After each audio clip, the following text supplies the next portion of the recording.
Alors, on revient sur notre sujet. On a vu la semaine dernière donc le plan de Dieu pour Israël, ce que disent les Écritures dans les grandes lignes. Et donc ce soir, on va aller un petit peu plus loin. C'est vrai que nous vivons à une période où Israël fait les manchettes des quotidiens et où le Moyen-Orient est la secoué, et ça pose beaucoup de questions, et les nations sont très divisées sur le sujet. Et puis bien sûr, les gens s'interrogent. Certains disent, que dit la Bible en fait par rapport à toute cette situation? Que faut-il penser de cela, de ces événements qui entourent cette zone du Proche-Orient? Et puis comment l'Église doit-elle envisager les choses? Comment doit-elle agir? Et c'est vrai qu'entre l'émotionnel, sentimental et j'allais dire le rejet, il y a un équilibre à trouver. Je crois que c'est dans cet équilibre que Dieu veut que nous avancions par rapport à Israël. Alors bien sûr, notre rôle n'est pas un rôle politique, ni idéologique. C'est pas notre, j'allais dire, notre objectif. Non, pas du tout. Nous ne prenons pas parti dans un conflit humain, et nous n'avons pas d'ailleurs à prendre parti. Nous prenons parti pour la parole de Dieu. Amen, premièrement. Et puis, réaliser que dans ce conflit que les médias placent sur un plan purement humain, en réalité, c'est tout un combat spirituel. Avant d'être humain, je dirais que c'est spirituel. Et nous le savons, la Bible nous le dit, le prince de ce monde, c'est Satan. Et l'apôtre Paul, dans Éphésiens, nous déclare que nous n'avons pas à combattre contre la chair et le sang, mais contre les puissances et les autorités qui sont là dans les lieux célestes. Et c'est Satan qui est le prince de ce monde et qui agit avec ses autorités. Alors, notre étude vise à éclairer notre foi, alimenter notre réflexion, et non pas alimenter une quelconque polémique. On n'entre pas dans la polémique en tant qu'Église de Jésus-Christ. Non, ce que l'on veut, c'est que notre foi soit éclairée par sa parole et que nous soyons conduits dans un équilibre par rapport à ces événements qui sont là, donc au niveau du Proche-Orient. Alors, on va résumer ce que nous avons dit la semaine dernière. Donc, le titre, c'était le plan de Dieu pour Israël dans les Écritures. Et nous avons vu, premièrement, oui, c'est un sujet sensible, mais c'est un sujet biblique. Et on veut comprendre sans polémique. Et on veut aussi se positionner, non pas par rapport à une idéologie, mais plan politique, mais vraiment sur la parole de Dieu. Et nous avons vu que Israël, tout d'abord, c'est un peuple choisi, souverainement. Et cela par Dieu. Dieu dit dans Deutéronome chapitre 7, verset 6, puis vous pourrez lire versets 7 et 8, « L'Éternel t'a choisi ». Donc c'est le choix de Dieu. Israël n'est pas le choix des hommes, c'est le choix de Dieu. Et Israël n'a pas été choisi parce que c'était un peuple très grand, au contraire, c'était le moindre des peuples. Et Dieu ne l'a pas choisi parce qu'il était meilleur que les autres. Non, Dieu a choisi ce peuple qui était le moindre des peuples afin de se révéler à lui.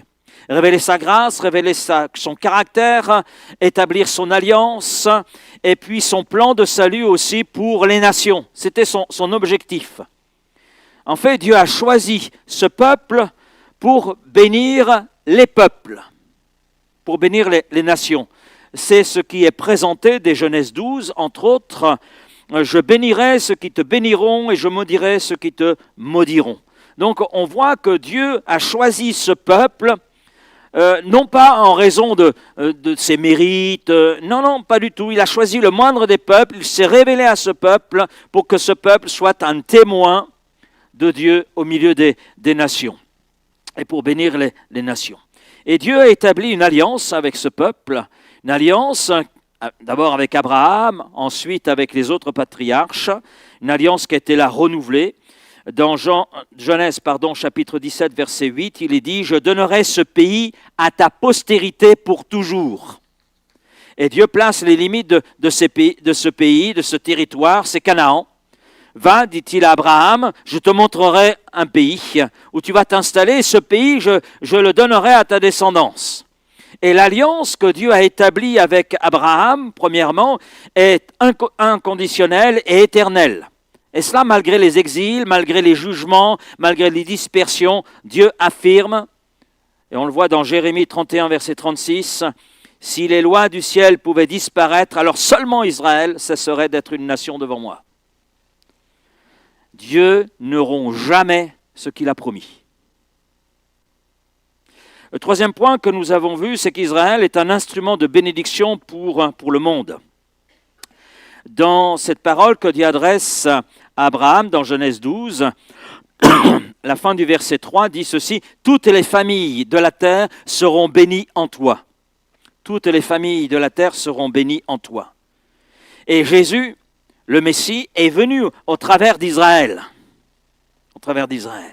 Et le salut des nations découle de ce plan de Dieu avec ce peuple duquel est né le Sauveur, duquel est né le Messie, exactement comme le Seigneur l'avait exposé à travers les Écritures. Donc son but était de faire d'Israël un instrument de bénédiction pour le monde. Aujourd'hui, nous allons voir le deuxième grand point de notre étude, Israël et les prophéties. Vous savez, la Bible ne parle pas simplement du passé, elle nous révèle un plan progressif et divinement orchestré par Dieu, et cela jusqu'à la restauration finale. Alors la première chose que l'on peut dire par rapport au domaine prophétique, c'est déjà le retour d'Israël, du peuple juif sur sa terre. Sur sa terre. Ézéchiel l'a annoncé, Ézéchiel 36, verset 24, « Je vous retirerai d'entre les nations, je vous rassemblerai de tous les pays, je vous ramènerai dans votre pays, dans le pays que j'ai donné à vos pères. » Et issu de la postérité d'Abraham, Israël, peuple choisi de Dieu, à qui il accorde une fidélité exclusive, eh bien, on voit ce peuple, malgré tout, connaître des difficultés en raison de son infidélité, en raison de son incrédulité. Et en raison justement de ces faits, de son infidélité, de son incrédulité, nous voyons Israël qui a perdu à 2 reprises sa terre. À 2 reprises. À cause de son infidélité, à cause de l'idolâtrie, ce fut l'exode ou l'exil babylonien. Le royaume de Juda, c'est-à-dire les tribus du nord, ont été là rasés par les Assyriens. Nous sommes en 722 avant Jésus-Christ. Et puis le royaume de Juda, le sud, eh bien, a été envahi par les Babyloniens avec un homme que nous connaissons, Nebuchadnezzar, dont il est question dans le livre de Daniel, puisque Daniel nous parle de la vie des exilés à Babylone. Et ça se situe en 586 avant Jésus-Christ. Ça, c'est la première fois que ce peuple a été retiré de sa terre. C'est à cause de cette infidélité, de cette idolâtrie. Et pourtant, ce peuple avait été averti. Quand Dieu juge, il y a toujours un avertissement préalable. Et puis, on voit plus tard, à cause de son incrédulité, à cause de son rejet du Messie, et on voit une dispersion sous l'Empire romain. On voit la destruction du temple en l'an 70 après Jésus-Christ.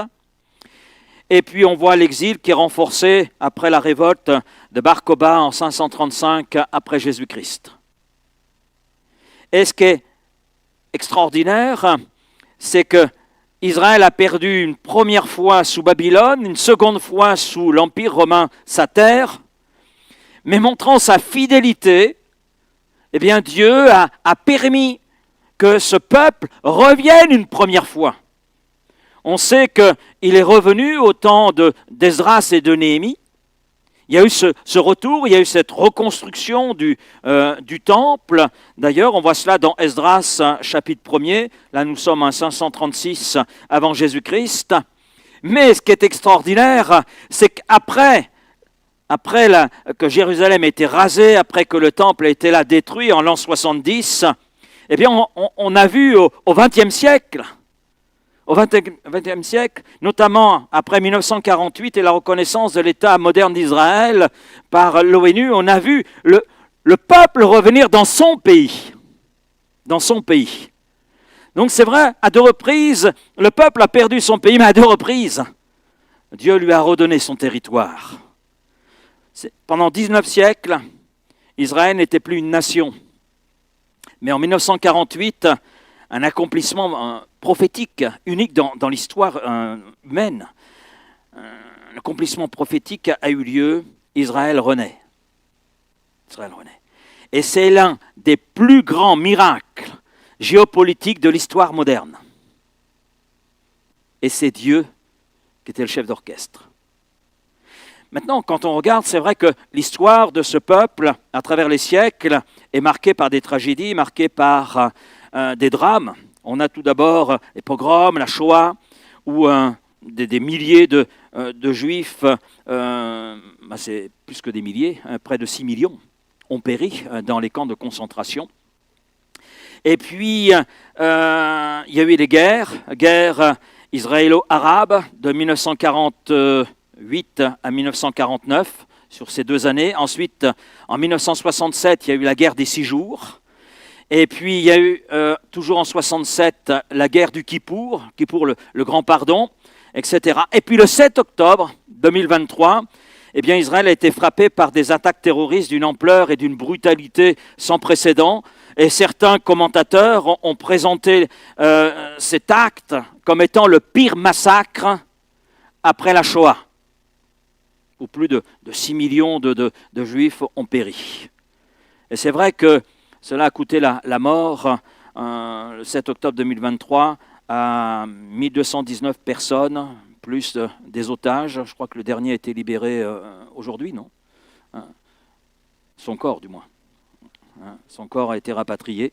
Voilà, donc, et quand on regarde, parmi ces victimes, une grande majorité sont des civils, c'est des civils israéliens, quelque chose là de terrible. Mais quand on regarde la parole de Dieu, tout cela n'appartient pas au hasard. Israël a été averti de persécution, il a été averti de dispersion. Dans Deutéronome chapitre 28, on regarde les versets 64 à 67, « L'Éternel te dispersera parmi tous les peuples. » C'est l'Éternel qui te dispersera, d'un bout de la terre à l'autre. Et Dieu ajoute dans ce paragraphe, « Ta vie sera comme en suspens devant toi. » Pendant 19 siècles, c'était cette réalité. Et cette prophétie annonce la dispersion mondiale, la diaspora, et puis une peur constante, et puis une insécurité pour ce peuple. Et c'est vrai, à travers ces 19 siècles, eh bien, on voit le peuple qui est là, errant, chassé d'Espagne à un moment donné, chassé même de France, chassé de différents pays, n'ayant pas de terre, vagabond sur cette terre.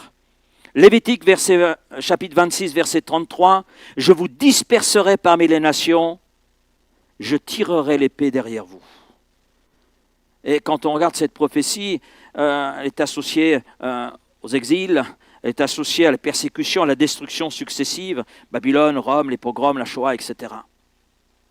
Israël est haï, il a été haï, il est haï, mais jamais détruit.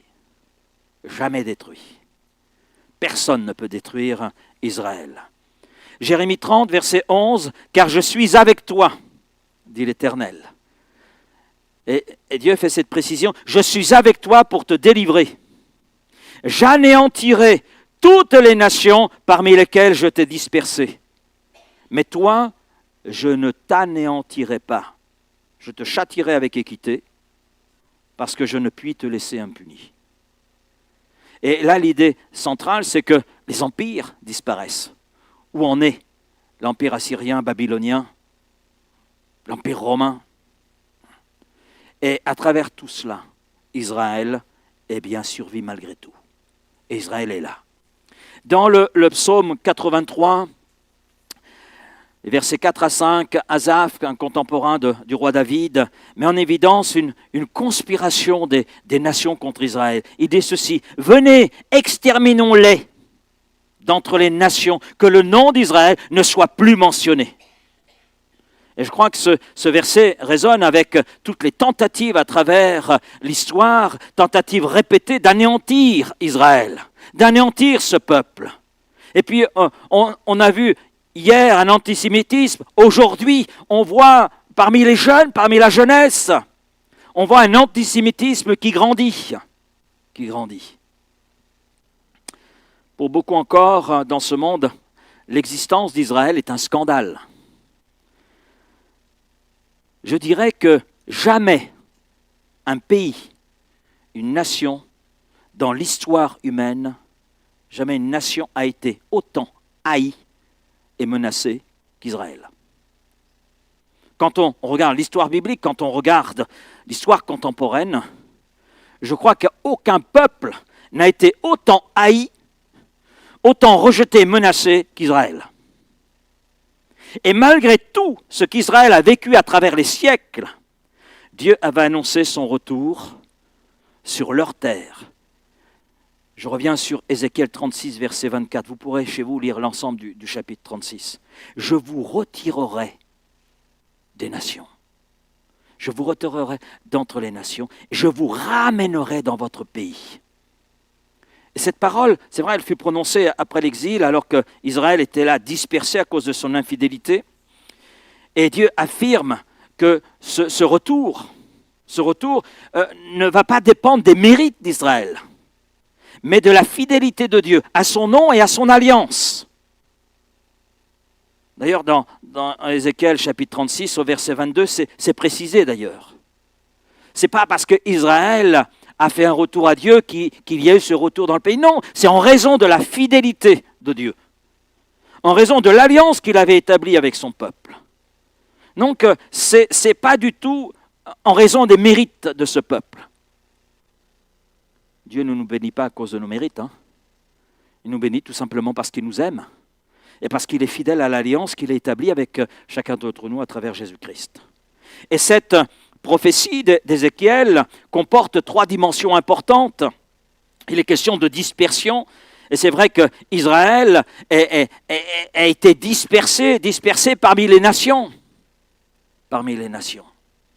Et puis, il est question d'une restauration géographique, un retour dans le pays, un rassemblement géographique réel sur la terre d'Israël.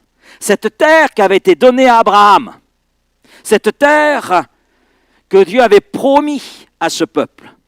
Et puis, il est question aussi d'une restauration spirituelle, cœur nouveau, esprit nouveau, purification, toujours dans Ézéchiel 1, chapitre 36.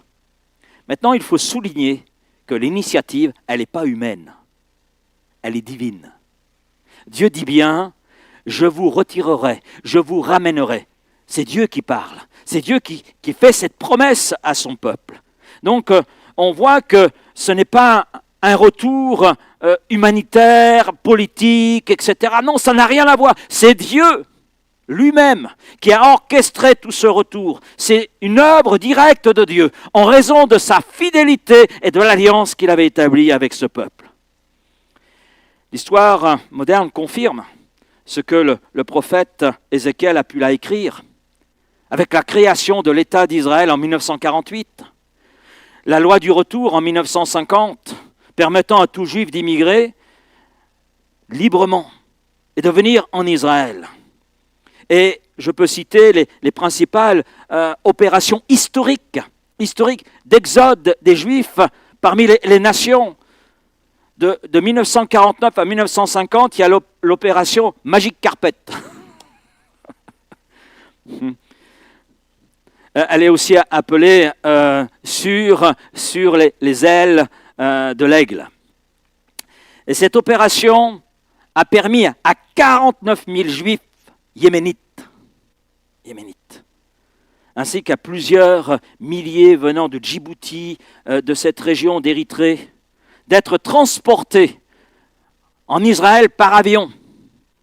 Et cela entre juin 1949 et septembre 1950. Vous imaginez 49 000 Juifs yéménites, ce territoire.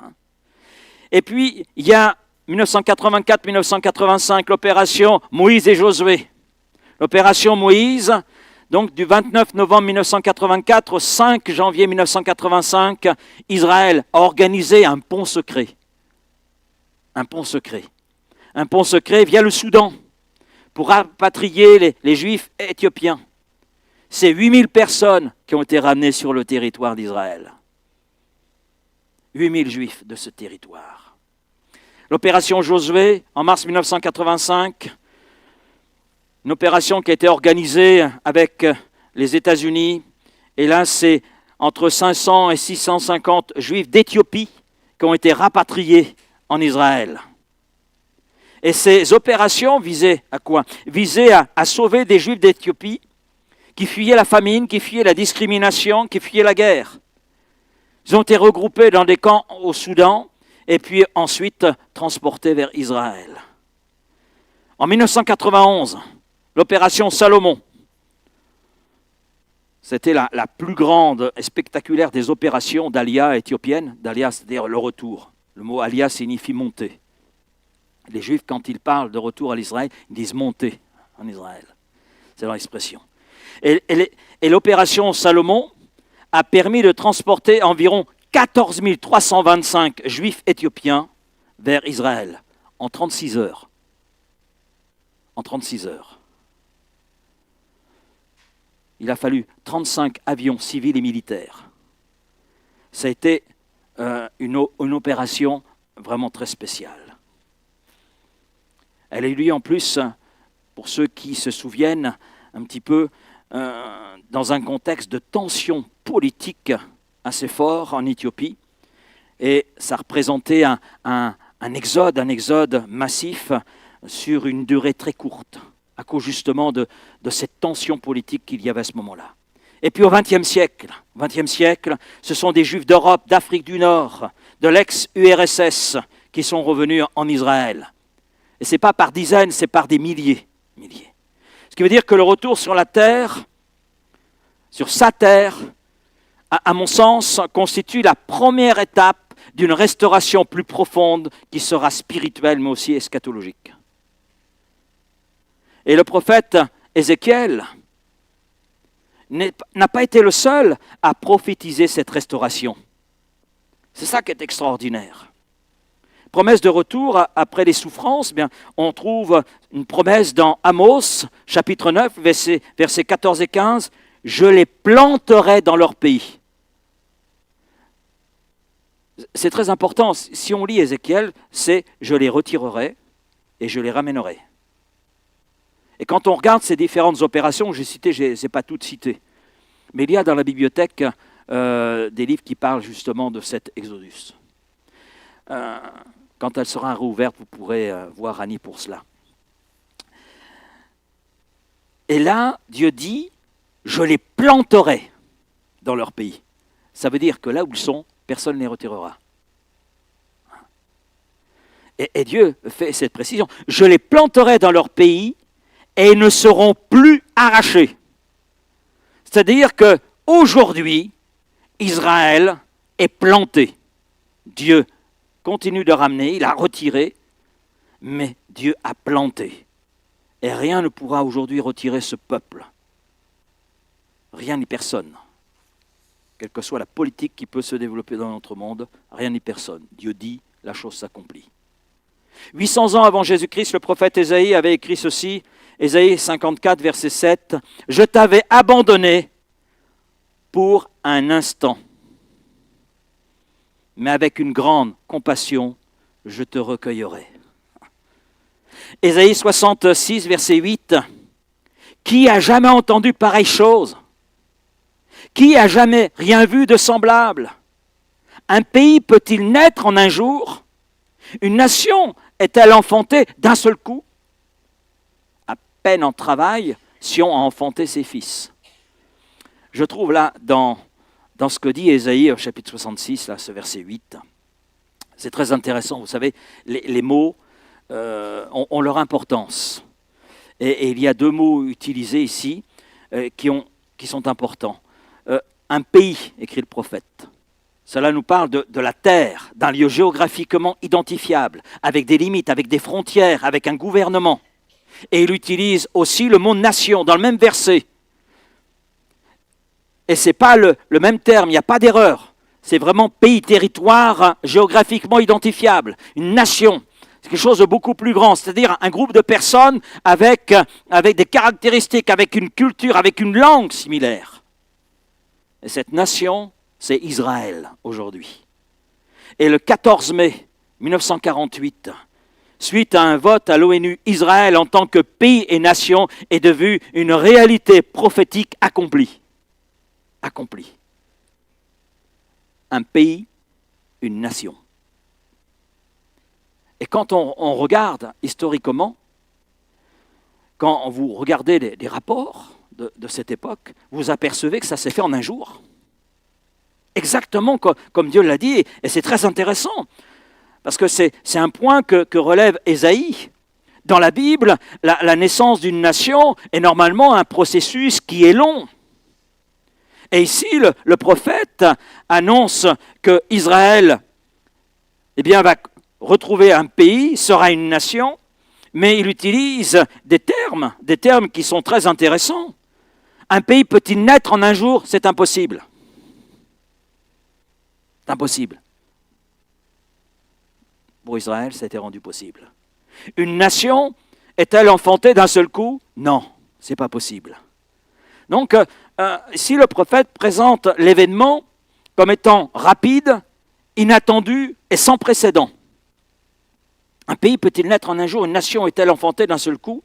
À peine en travail, Sion a enfanté. Sion, c'est un des noms qui est donné à Jérusalem, mais aussi à Israël. Et le 14 mai 1948, une nation est proclamée en un seul jour. En un seul jour. Ouais. Après des siècles d'exil, des siècles de persécution, un retour massif de ses fils s'est accompli. Sion a enfanté ses fils. Une nation est enfantée contre toute attente et d'un seul coup. D'un seul coup. La restauration d'Israël en tant qu'État, je crois, est le signe le plus concluant pour dire que nous sommes dans la saison du retour de Jésus-Christ. Nous sommes dans la dernière saison. Amen. Amen.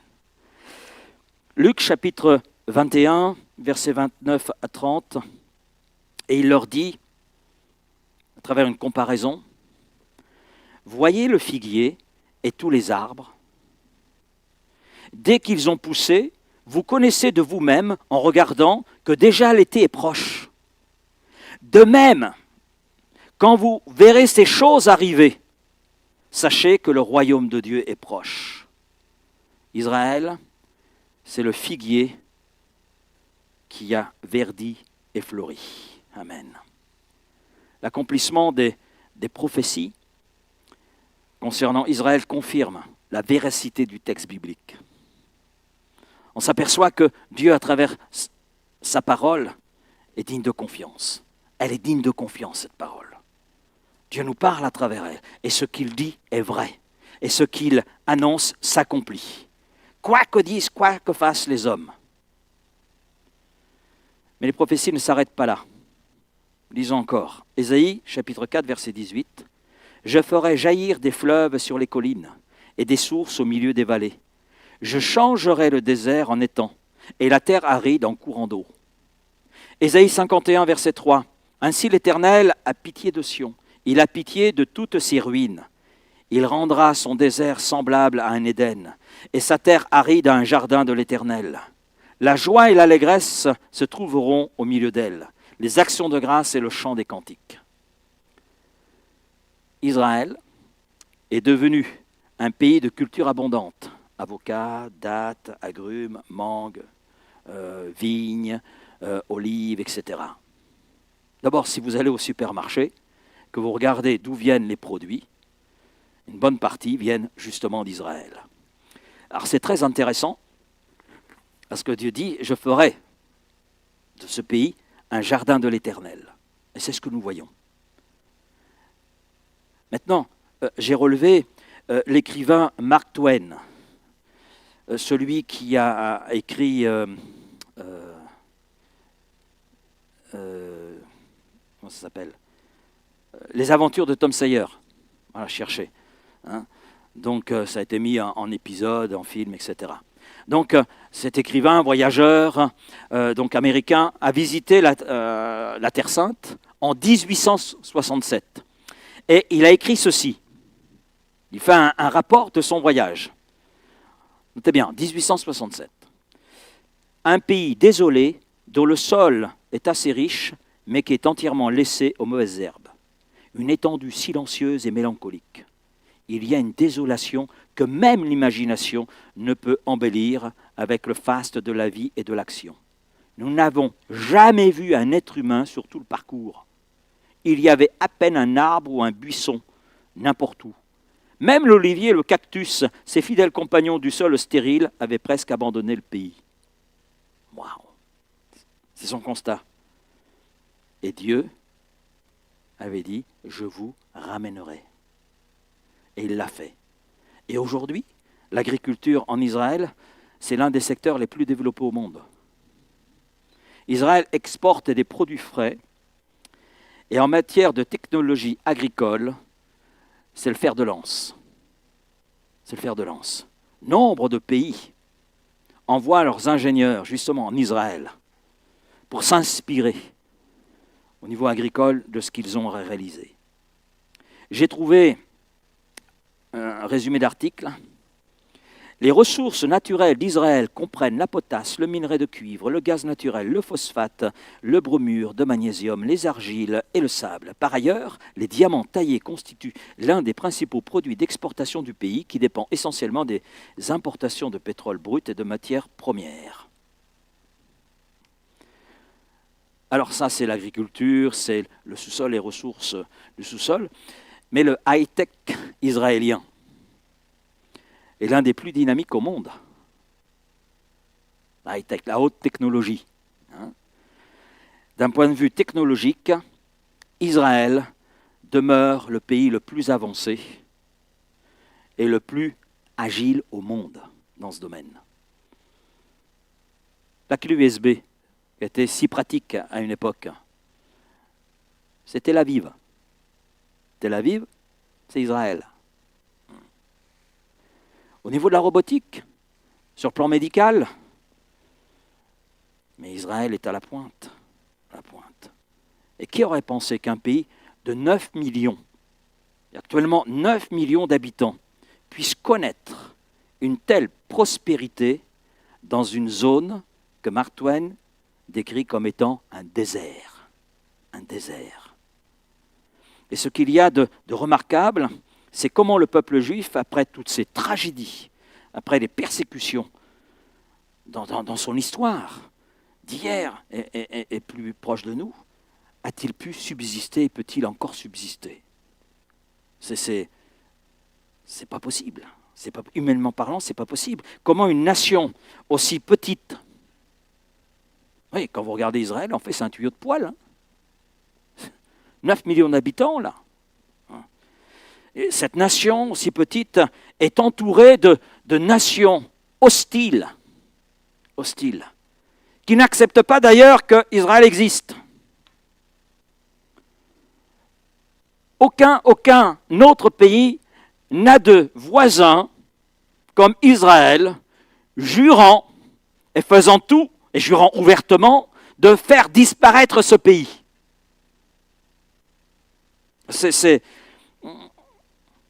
En plus, ce qui est étonnant, c'est que le reste du monde l'accepte.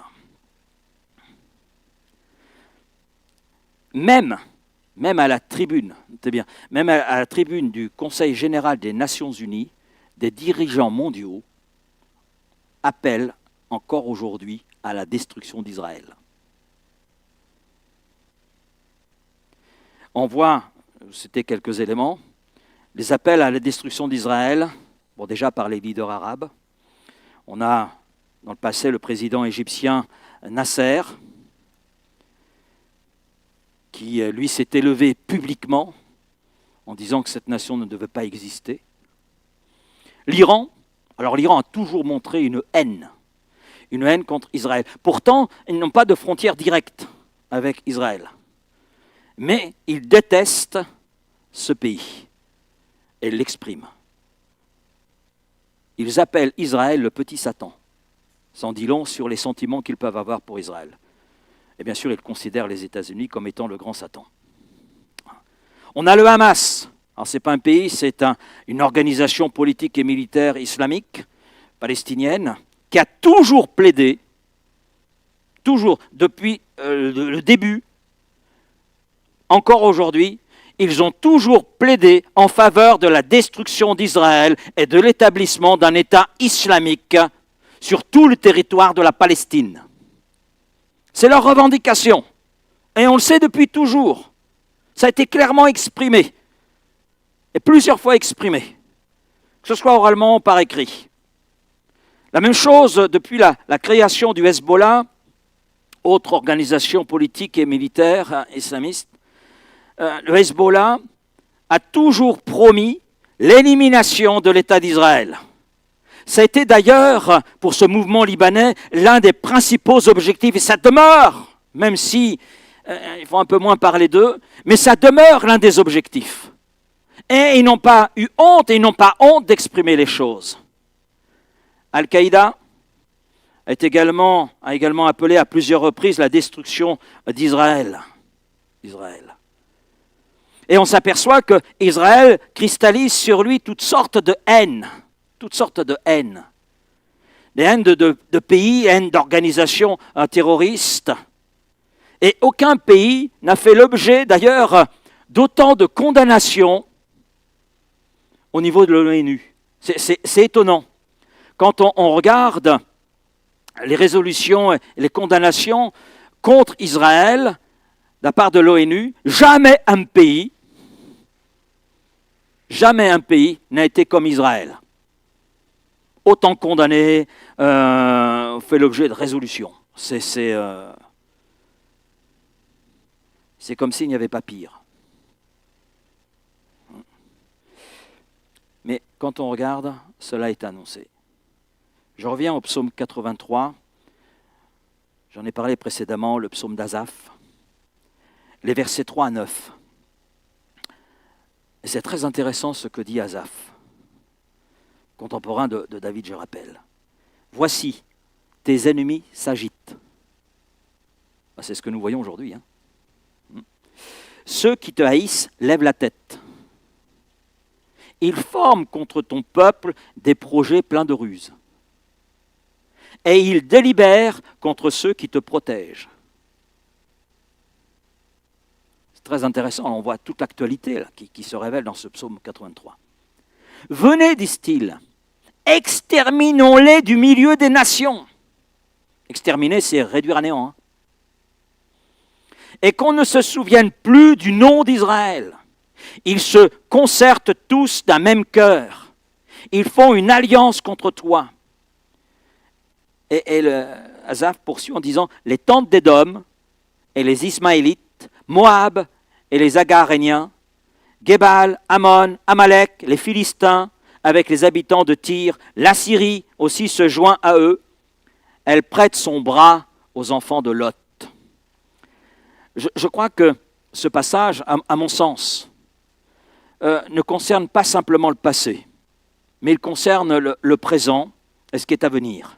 Et je trouve fascinant, je m'y suis penché, je trouve fascinant d'examiner un à un les pays qui sont cités dans ce psaume. Parce que ce qui est cité n'appartient pas au hasard. Voilà. Alors, c'est vrai que pour nous, ça veut peut-être rien dire. Ça correspond à quelque chose sur le plan biblique. Mais aujourd'hui, regardons un petit peu à aujourd'hui. Les Édomites. Donc les Édomites, c'est les descendants d'Ésaü. Okay ? La région, c'est le sud de la Jordanie. Et quand on regarde historiquement, c'est les ennemis récurrents d'Israël. Les Ismaélites, descendants d'Ismaël, peuple arabe nomade, c'est le désert d'Arabie. Okay ? Les Moabites, descendants de Lot, ça correspond à cette région, la Jordanie centrale. Les Agaréniens, c'est une tribu arabe qui est liée à Agar, d'où Agaréniens. D'accord ? Donc c'est le désert à l'est d'Israël.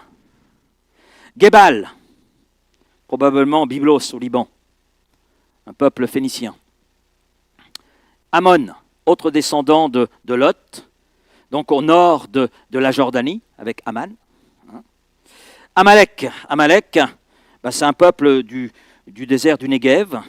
Alors ça, c'est l'ennemi emblématique d'Israël. Exode 17, la bataille à Réphidim.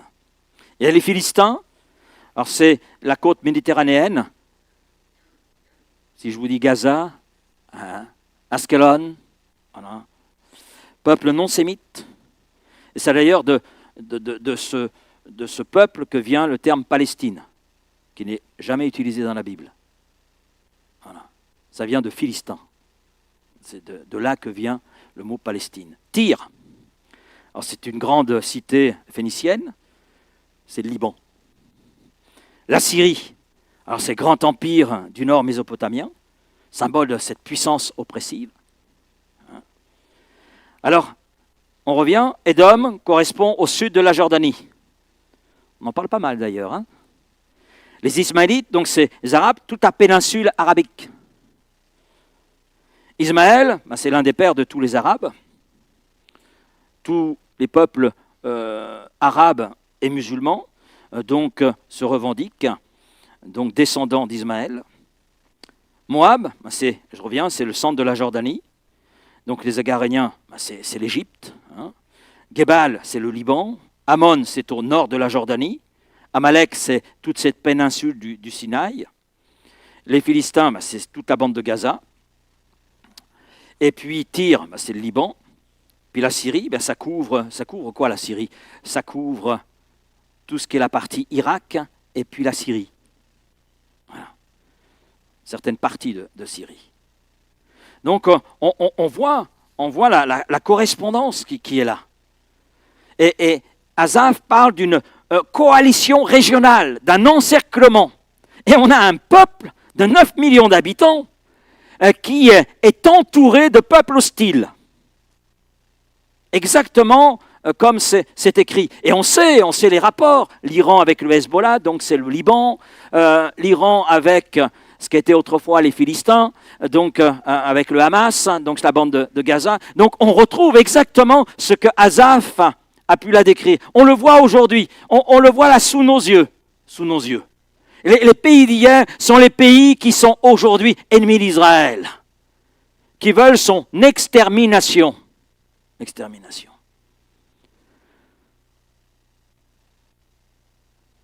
Alors c'est vrai que, vu sous cet angle biblique, Israël se trouve entouré d'ennemis qui ensemble, effectivement, sont en train de se mettre d'accord pour anéantir, détruire l'État juif. Mais Dieu veille. Amen. Dieu veille. Le psaume 121, verset 3. Il ne permettra point que ton pied chancelle. Celui qui te garde ne sommeillera point. Voici, il ne sommeille ni ne dort, celui qui garde Israël. L'Éternel est celui qui te garde. L'Éternel est ton ombre à ta main droite. Zacharie chapitre 2, verset 8, la fin du verset 8. Car celui qui vous touche la prunelle de son œil. C'est une parole qui est adressée à Israël. Celui qui te touche, dit Dieu, en réalité, touche la prunelle de mon œil. De mon œil. On voit que la fidélité de Dieu à l'égard d'Israël se voit dans la protection qu'il accorde à ce peuple. Et il est évident que sans cette protection, Israël ne serait plus là. Il y a longtemps qu'il ne serait plus là. Il aurait disparu de la surface de la terre. Mais Dieu n'abandonne jamais, jamais ceux qui lui appartiennent. Ceux qui lui appartiennent. Et c'est valable pour nous, peuple de la Nouvelle Alliance. Le prophète Samuel a déclaré ceci, 1 Samuel 12, verset 22, « L'Éternel n'abandonnera pas son peuple. » Pourquoi ? À cause de son grand nom. Car il a plu à l'Éternel de faire de vous son peuple. C'est adressé à Israël, premièrement. L'Éternel n'abandonnera pas son peuple, et cela à cause de son grand nom. Et Dieu est amour, avec un grand A, mais Dieu est fidèle, avec un grand F. Car il a plu à l'Éternel de faire de vous son peuple. C'est le choix de Dieu, c'est la décision de Dieu. Et ce qui lui appartient, Dieu en prend soin. Amen. Si Dieu a laissé Israël debout, malgré son histoire d'échec, malgré ses rébellions, c'est pour nous témoigner qu'il ne faut pas avoir peur. Quand on voit tout ça, on pourrait se dire, mais Israël devrait avoir peur. Devrait avoir peur. Non. Ce peuple est sous la protection de Dieu. Et d'ailleurs, nombre de Juifs retournent en Israël en disant on est mieux en sécurité en Israël qu'on peut l'être en France ou ailleurs. Mais ce que je trouve intéressant, c'est que ce même Dieu qui a été fidèle et le demeure envers cette nation, qui est souvent persécutée, qui est souvent montrée du doigt, décriée, etc., l'est aussi à l'égard de son Église. À l'égard, oui, parce que son Église, c'est son Église. La palisse en aurait dit autant. Mais c'est Jésus qui dit « Je bâtirai mon Église ». Et l'Église, elle n'appartient pas à l'humain. Ce n'est pas une association. Non, l'Église, c'est une œuvre spirituelle pour laquelle Dieu le Père a donné son Fils Jésus. Et il construit l'Église sur cette base. Et puis Satan combat Dieu en s'attaquant à ce qu'il protège. D'un côté, c'est Israël, et puis de l'autre, c'est l'Église de Jésus-Christ. C'est les deux cibles majeures de Satan. L'histoire nous le montre. À la fois l'histoire d'Israël, à la fois l'histoire de l'Église. Et aujourd'hui, Israël est haï, combattu, l'Église est haïe et combattue, et ça ne va pas aller en s'améliorant. Ça, c'est sûr, puisque c'est écrit. L'Église, exactement comme Israël, depuis sa naissance, jusqu'à ce jour, a été malmenée. Les assauts du diable contre Israël ont été constants, les assauts du diable contre l'Église, sont constants. Persécution, fausse doctrine, division, destruction de Bible, loi s'opposant au message de l'Évangile ou voulant restreindre ce message, etc. Matthieu 10, verset 22, « Vous serez haïs de tous à cause de mon nom, mais celui qui persévérera jusqu'à la fin sera sauvé. » Marc 13, 13, « Vous serez haïs de tous à cause de mon nom, mais celui qui persévérera jusqu'à la fin sera sauvé. » Il y a cette répétition qui est là. Luc 21, 17, « Vous serez haïs de tous, à cause de mon nom. » Ça touche Israël, mais ça nous touche aussi. Jean 15, verset 18, 19, « Si le monde vous hait, sachez qu'il m'a haï avant vous. Si vous étiez du monde, le monde aimerait ce qui est à lui. Mais parce que vous n'êtes pas du monde et que je vous ai choisi du milieu du monde, à cause de cela, le monde vous hait. » Mais Dieu veille sur Israël. Dieu veille sur son Église et sur ses enfants. Matthieu 16, 18, « Je bâtirai mon Église et les portes du séjour des morts ne prévaudront pas contre elle. » Nous n'avons pas à avoir peur. L'Église appartient à Christ. Elle est sous son contrôle. Israël appartient à Dieu et Israël est sous son contrôle. Et rien n'arrive à Israël et rien n'arrive à l'Église sans que Dieu l'autorise et le permette. Et dans ce que Dieu autorise et permet, il y a toujours un but. Il y a toujours un but. Lorsque Dieu permet une épreuve, une difficulté, il autorise, Dieu poursuit un but. On ne le comprend pas toujours. Et je pense que pour Israël, ils n'ont pas toujours compris. Mais Dieu a un but. Et puis l'autre raison pour laquelle Satan s'oppose à Israël, c'est tout simplement parce que Dieu le protège. Et c'est insupportable pour Satan. Parce qu'en réalité, ce peuple révèle quoi? Révèle la nature de Dieu. Révèle sa nature. Dieu reflète son caractère à travers cette nation. Lorsque Dieu protège son peuple, ça discrédite Satan. Ça révèle ses plans. C'est la même chose avec l'Église. Et d'ailleurs, par rapport à l'Église, on a ce témoignage. Lorsque Paul, sur le chemin de Damas, est arrêté par cette révélation, qu'est-ce qu'il lui dit? Paul, Saul. En ce moment, c'était Saul. Pourquoi persécutes-tu l'Église? Non, c'est pourquoi me persécutes-tu? Toucher à l'Église, c'est toucher à Christ.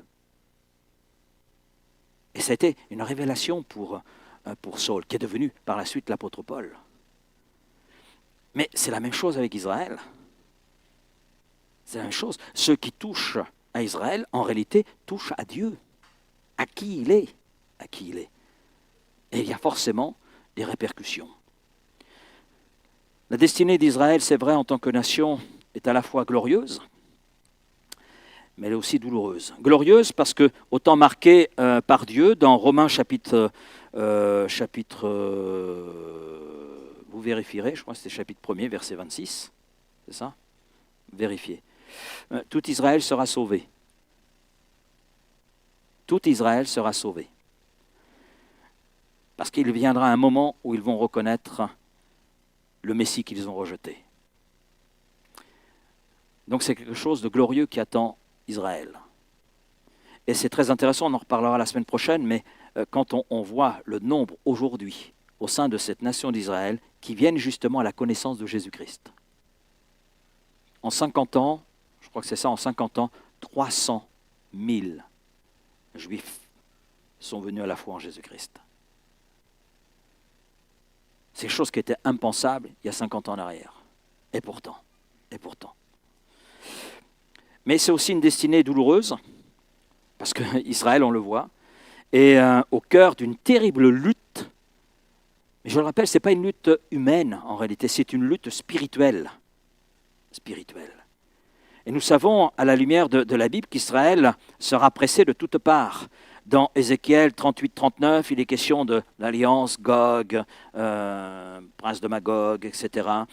Dans Daniel 12, Apocalypse 12, Matthieu 24-15, Apocalypse 16, il est question de l'Antéchrist, de la bête et les nations occidentales qui s'opposeront à Israël, la bataille d'Armageddon, etc. Donc il y a une destinée qui est dramatique, douloureuse, et puis il y a une destinée qui est la glorieuse. Mais on retrouve la même chose par rapport à l'Église, on peut faire le parallèle avec l'Église. Il y a une destinée glorieuse pour l'Église. Celui qui revient, le prince de paix, il revient pour enlever son Église. Mais avant cela, eh ben, il y a une destinée peut-être moins glorieuse qui est là, plutôt douloureuse.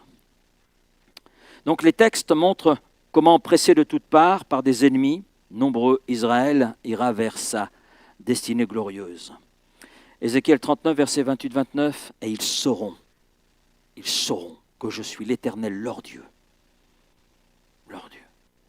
qui les avait emmenés captifs parmi les nations, et qui les rassemble dans leur pays. Je ne laisserai chez elles aucun d'eux, et je ne leur cacherai plus ma face, car je répandrai mon esprit sur la maison d'Israël, dit le Seigneur l'Éternel. » Zacharie 12, verset 10. « Et ils tourneront les regards vers moi, celui qu'ils ont percé. Ils pleureront sur lui, comme on pleure sur un fils unique. Ils pleureront amèrement sur lui, comme on pleure sur un premier-né. Celui qu'ils ont percé, Jésus de Nazareth, le fils de David, le fils d'Abraham. » C'est la généalogie de Jésus dans Matthieu, chapitre 1er, verset 1. Il est venu au milieu des siens, mais les siens ne l'ont pas reconnu. Mais il viendra un jour, ils le reconnaîtront. Celui qu'ils ont percé, celui qu'ils ont rejeté, et ils pleureront amèrement.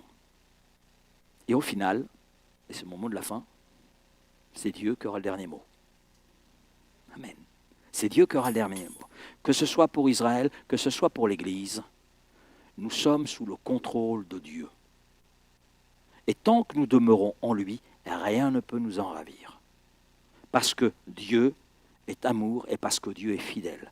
Il a établi une alliance avec Israël et établi une alliance avec l'Église en Jésus-Christ. Et il est fidèle à ses alliances. Amen. Donc il a eu le premier mot et il aura le dernier mot. Et ça, on peut s'appuyer sur lui. Amen. Merci Père pour ta parole ce soir. On a vu les éléments d'hier, mais aussi d'aujourd'hui et de demain. Et Seigneur, je crois que dans cette étude, tu veux nous conduire à comprendre ta parole et puis à pouvoir aussi avancer sans peur, sans crainte et à réaliser que c'est toi qui es aux commandes de l'histoire. C'est toi qui fais l'histoire. Les grands de ce monde, les puissances de ce monde, en fait, que sont-elles? Une goutte dans un seau. Une goutte dans un seau. Mais ce seau, il t'appartient. Et c'est toi qui es le maître. Et c'est toi, Seigneur, qui protège ton peuple, le peuple d'Israël. Tu as établi une alliance avec lui à partir d'Abraham. Et Seigneur, cette alliance, tu la tiens. Merci pour la fidélité de cette alliance que tu as envers Israël, parce que c'est un témoignage aussi pour nous aujourd'hui, Église de Jésus-Christ.